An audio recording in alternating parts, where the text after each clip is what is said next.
Сіздердің мына ертегі ұқсас есептеріңіз әдемі, триллион, миллиард деген. Мен ондайға тілі келмейтін сайлаушылардың сұрағын қойғым келіп отыр. Нақтылы барлығыңызға негіз бұл сұрақ, бірақ нақты жауап беру.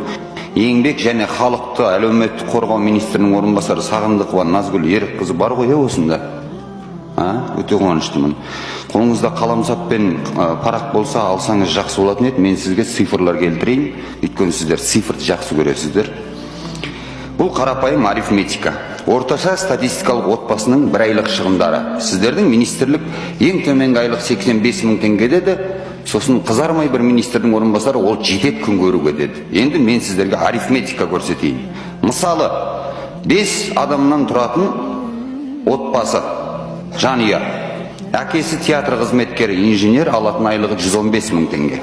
Шешесі кітапханашы, сіздердің жетеді деп отырған 85 мың теңгелеріңізді алады. Бірінші балалары студент, Құдайға шүкір, грант оқиды, бұл біздің мемлекеттің игілігі беріп отырған. Екінші баласы мектепте 6-шы сынып оқушысы, үшінші баласы балабақшада, мемлекеттік балабақшада.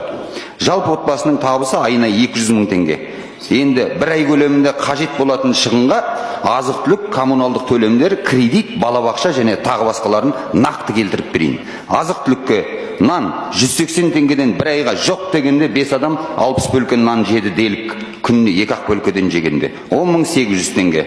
Сүт 810 теңгеден 10 литр дейік ең кемінде 8100 теңге. Шай 500 теңгеден бір қорабы 5 қорабы алды дейік, бұлыңыз 2,5 келі 1800 теңге. Макарон 325 теңгеден 12 келіңіз 3900 теңге.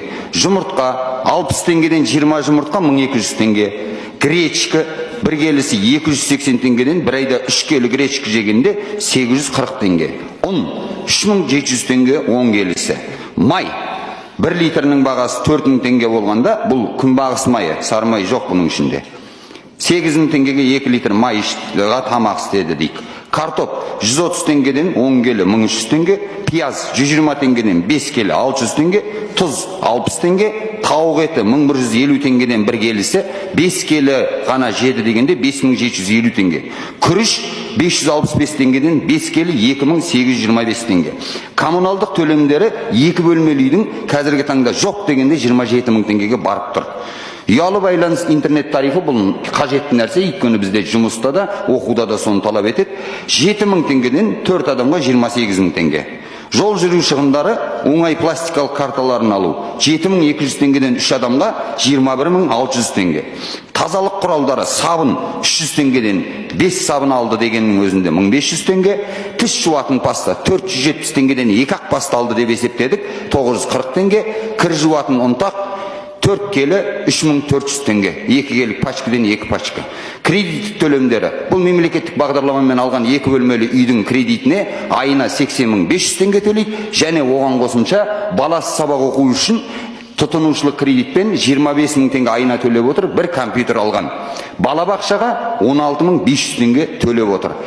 Енді келейік, азық-түлік себебі 55.615 мың теңге, кредиттік төлемдер 80.500, қосу 25.000, 105.500, жол жүру шығындар 21.600, коммуналдық төлемдерге электрлы 27 мың, ұялы байланыс интернет тарифі 28 мың, балабақша 16.500. Жалпы шығын сомасы қанша шықты? 254.215 теңге. 54.215 теңгені қайдан алады? Бірінші сұрағым, енді қараңыз, бұларды біз есепке алмаған шығындарымыз. Дәрі-дәрмек, дәрумендер, киім, канцеляриялық құралдар, ойыншық, демалыс, ойын-сауық, үй жиһаз, техника, азық-түліктен сиыр еті, қой еті, жылқы еті дегенді мүлдем жемейді, жеміс-жидек дегенді мүлдем жемейді, сары май дегенді мүлдем жемейді, балық дегенді мүлдем жемейді, кәмпит тағы басқасын мүлдем жемейді. Өзге шаруашылық тауарлардан шампунь, су сабынды мүлдем қолданбайды, крем және тағы басқасын мүлдем қолданбайды делік. Енді сіздердің министрліктеріңізге үлкен сұрақ, мен бұны ашық хат қылып министрлеріңізге де әлеуметтік желіден жариялайын.